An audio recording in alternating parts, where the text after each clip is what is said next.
विष्णु भगवान की जय। पौष मास शुक्ल पक्ष की पुत्रदा एकादशी का महात्म।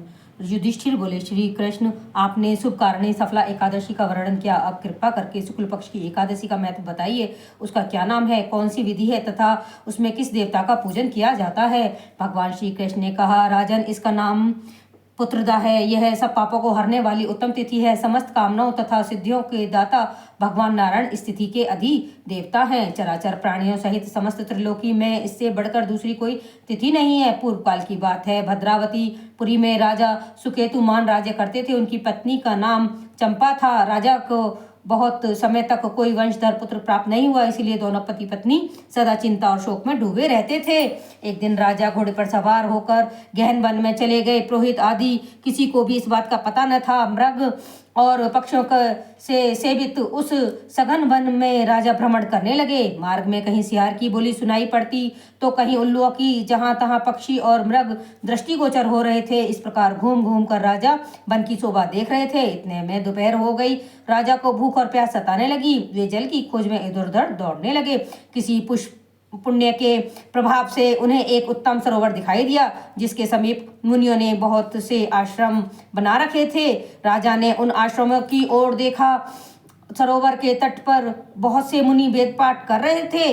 उन्हें देखकर राजा को बड़ा हर्ष हुआ। वे घोड़े से उतरकर मुनियों के सामने खड़े हो गए और उन सबकी वंदना करने लगे। वे मुनि उत्तम व्रत का पालन करने वाले थे। जब राजा ने हाथ जोड़कर बारंबार दंडवत किया, तब मुनि बोले, राजन, हम लोग तुम पर प्रसन्न हैं। राजा बोले, आप लोग कौन हैं, आपके क्या नाम है तथा आप लोग किस लिए यहाँ एकत्रित हुए हैं। मुनि बोले, राजन, हम लोग विश्वे देव हैं, यहाँ स्नान के लिए आए हैं। माघ निकट है। आज से 5वें दिन माघ का स्नान आरंभ हो जाएगा। आज ही पुत्रदा नाम की एकादशी है, जो व्रत करने वाले मनुष्य को पुत्र देती है।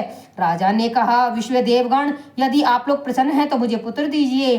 मुनि बोले, राजन, आज के ही दिन पुत्रदा नाम की एकादशी है। इसका व्रत बहुत विख्यात है। तुम आज इस उत्तम व्रत का पालन करो।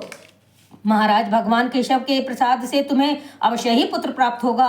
भगवान श्री कृष्ण कहते हैं, युधिष्ठिर, इस प्रकार उन मुनियों के कहने से राजा ने उत्तम व्रत का पालन किया। महर्षियों के उपदेश के अनुसार विधि पूर्वक पुत्रदा एकादशी का अनुष्ठान किया।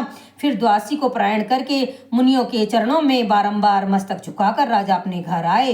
तदंतर रानी ने गर्भ धारण किया। प्रसव काल आने पर पुण्य कर्म राजा को तेजस्वी पुत्र प्राप्त हुआ, जिसने अपने गुणों से पिता को संतुष्ट कर दिया।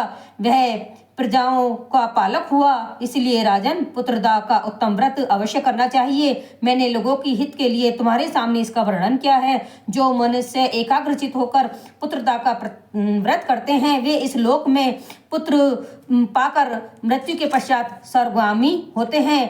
इस महात्म्य को पढ़ने और सुनाने से अग्निष्टोम यज्ञ का फल मिलता है। बोलो विष्णु भगवान की जय।